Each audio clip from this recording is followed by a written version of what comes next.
students, welcome to lesson 7, types of research, pure and applied, cross-sectional and time series research.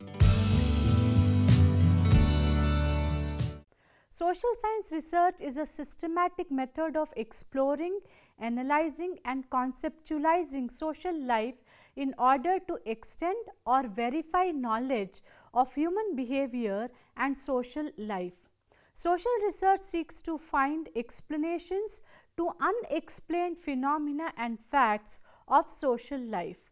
Researcher may be classified on the basis of several factors. Broadly, research can be classified as pure research or basic research, applied research, exploratory research, descriptive study, action research, experimental research, analytical research, historical research and survey research. The important objectives of this lesson. After completion of this lesson, you will be able to understand about pure and applied research. You will be able to differentiate pure and applied research, explain cross-sectional and time series research, and also differentiate cross-sectional and time series research. Let us begin by understanding the types of research. The types of research according to application perspective are basic research and applied research. The types of research according to the aims of the research are descriptive research, explanatory research and analytical research. The types of research according to the mode of inquiry are quantitative and qualitative research. The types of research according to the aims of the research approach are longitudinal research, cross-sectional research, conceptual research and empirical research. The research questions usually address two critical aspects, that is intellectual and practical. Intellectual queries are based on the desire to know or understand a phenomenon or event or process. This is the focus of basic research. Practical concerns are based on the desire to do something better or more efficiently or to be precise to resolve social problems. This is the focus of applied research. Let us now understand about pure or basic research. Pure research is focused to collect knowledge without any intent to apply it.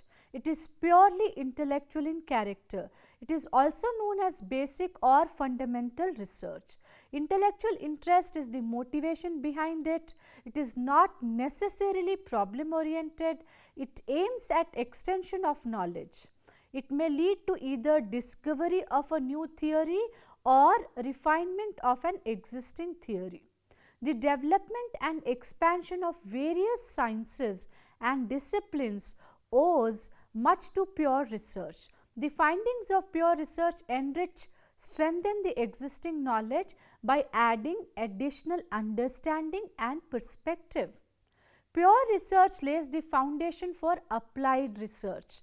The findings of pure research form the basis for scientific and technological inventions like penicillin, steam engine, telecommunication, etc., which have transformed and enriched social and human life.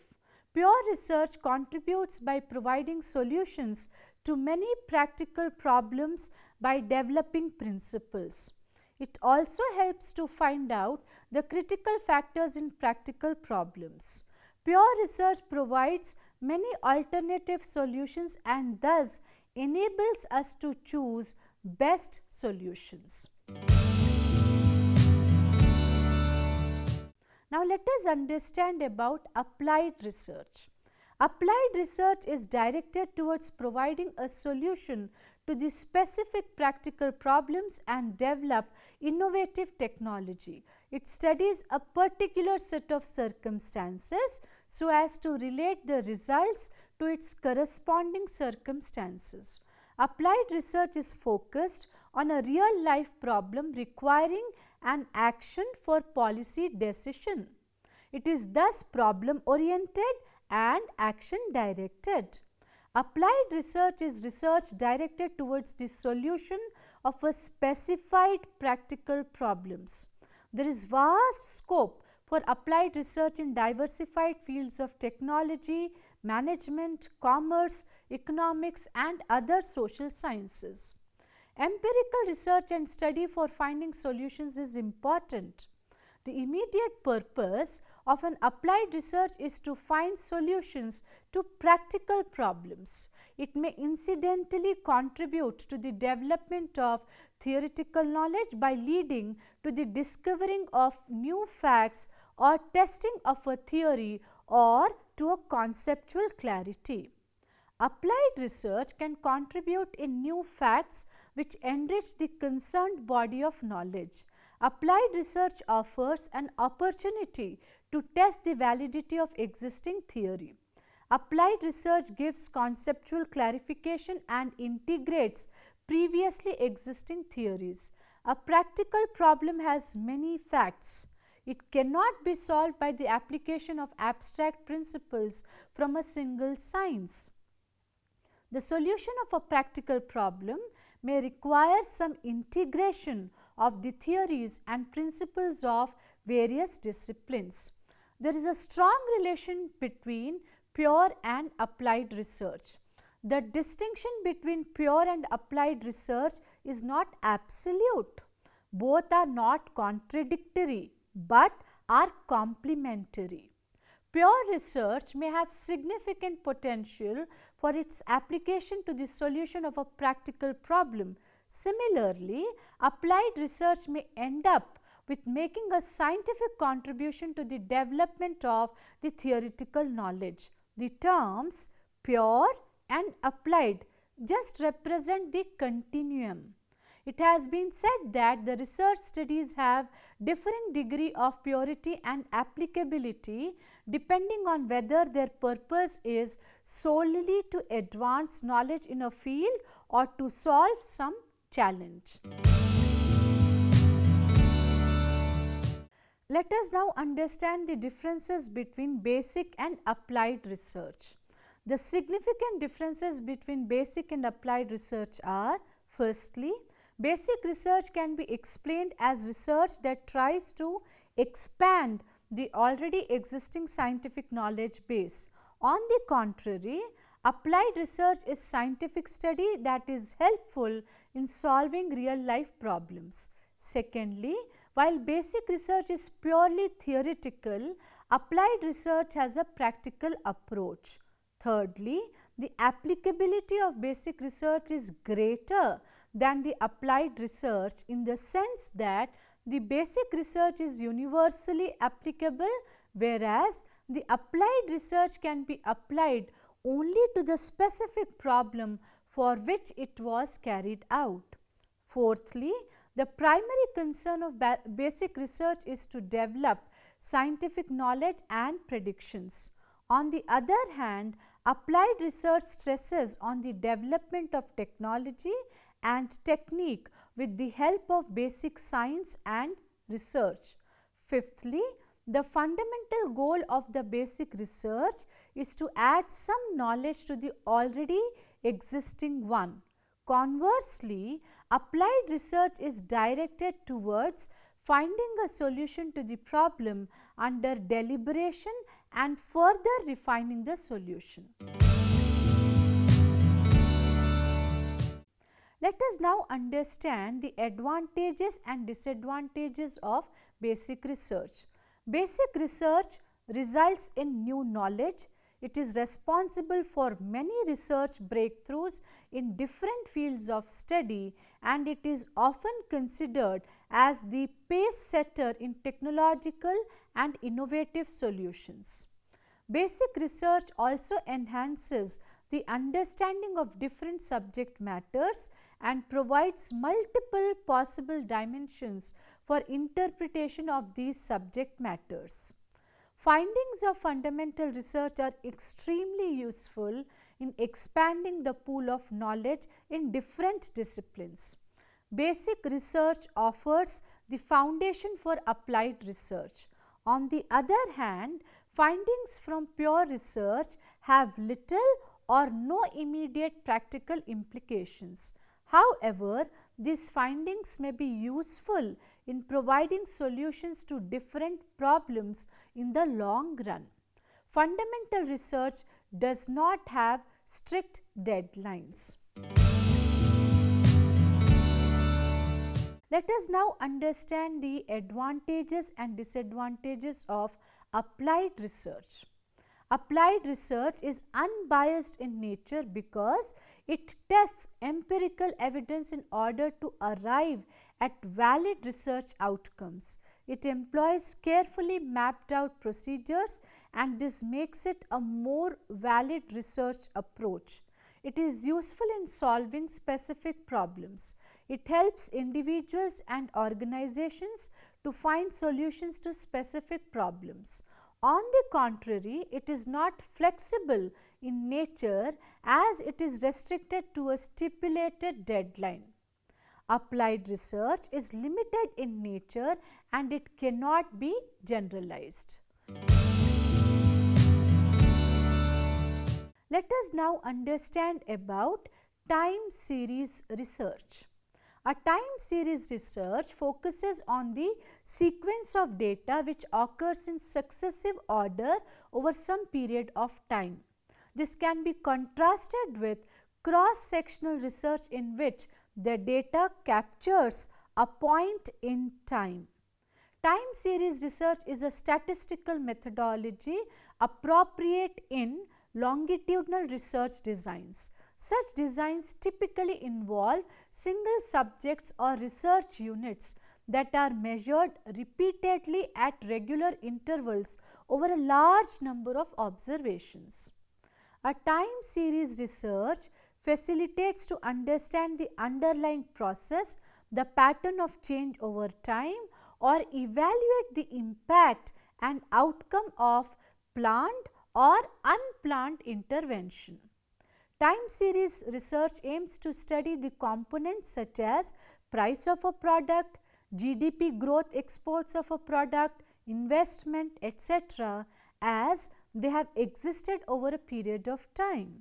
The information should be collected for a long period at equal time intervals. Thus, a set of any quantitative data collected and arranged on the basis of time is called time series. Depending on the research objective, the unit of time may be a decade, a year, a month, or a week, etc. Typical time series can include sales of a firm in successive months or years, monthly production figures of a factory, daily reading of blood pressure of a patient, etc. Time series research also facilitates in forecasting, which helps in process of decision making. Forecasting is possible if we are able to understand the past behavior of a particular activity.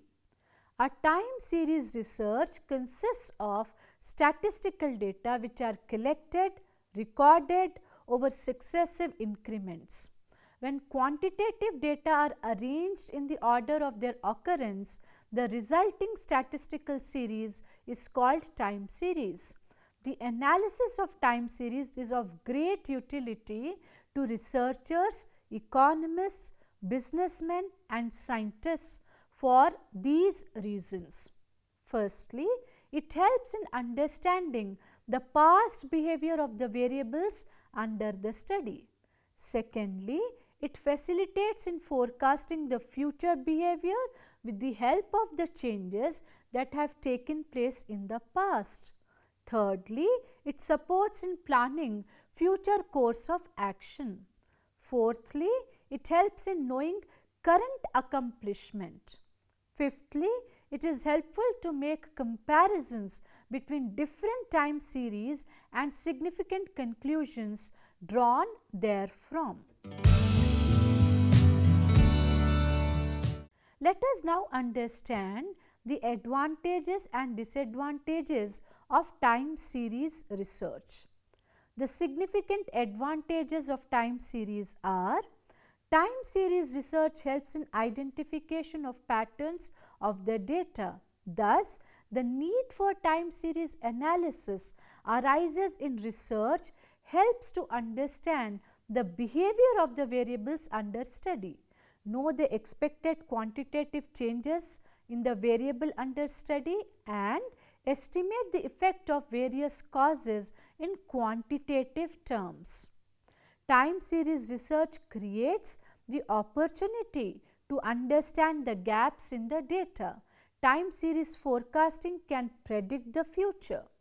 The time series analysis is not only useful for researchers, business research institutions, but also for governments for devising appropriate future growth strategies.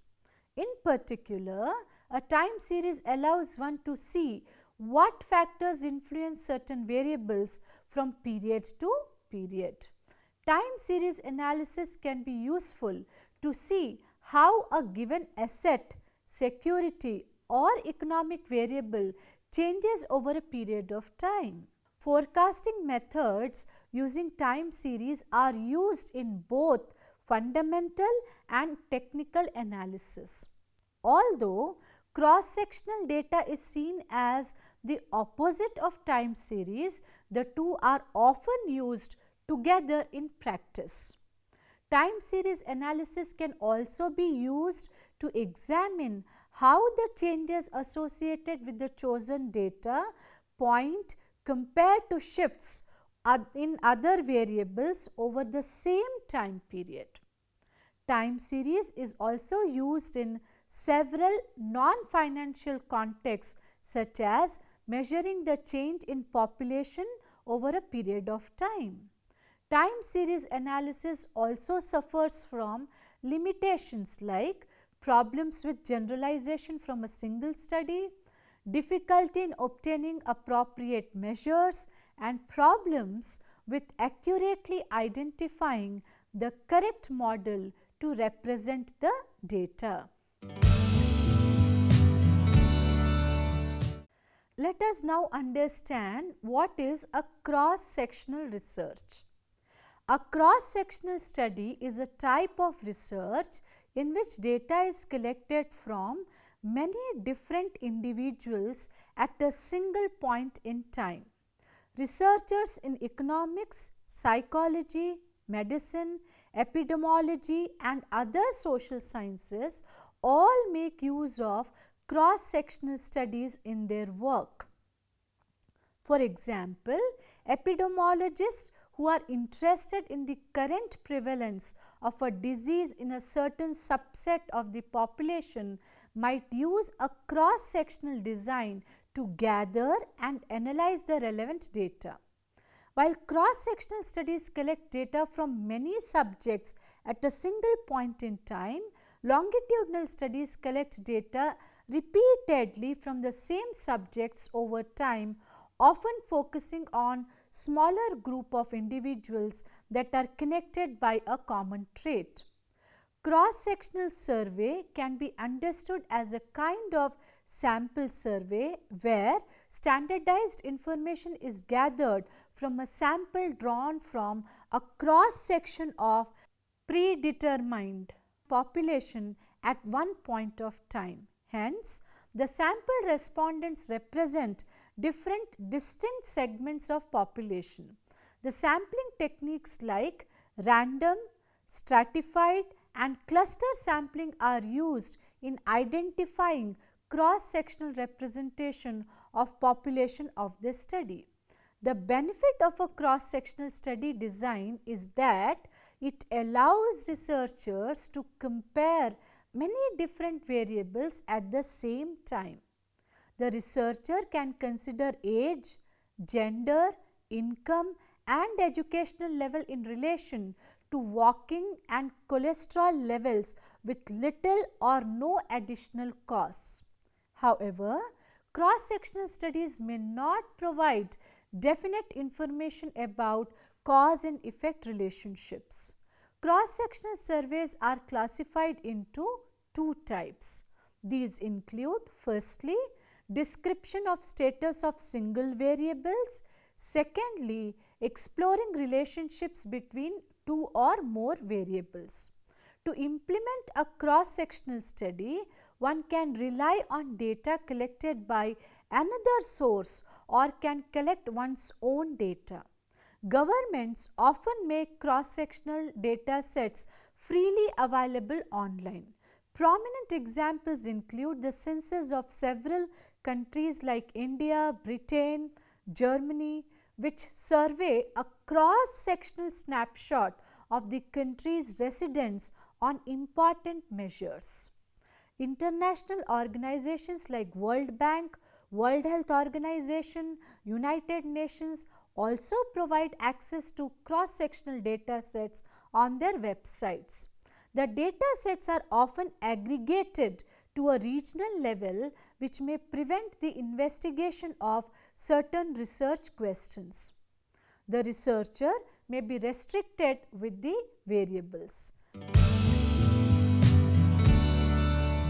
Let us now understand the advantages and disadvantages of cross-sectional research.